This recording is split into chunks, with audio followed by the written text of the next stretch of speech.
चाहता हूँ मेरी अहलिया निदा बुर्का पहने और निकाब करे। यासिर नवाज सीनियर अदाकार, हिदायतकार और प्रोड्यूसर यासिर नवाज का कहना है कि उनकी ख्वाहिश है कि निदा बुर्का पहने और निकाब करे।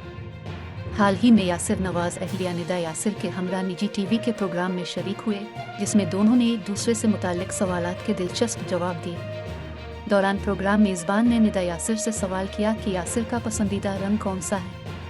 जवाब में निदा यासिर ने कहा कि यासिर को अपने ऊपर तो सियाह रंग पसंद है और मेरे ऊपर शोख रंग पसंद है, जिस पर यासिर नवाज ने कहा मैं तो चाहता हूँ निदा बुर्का पहने और निकाब करे।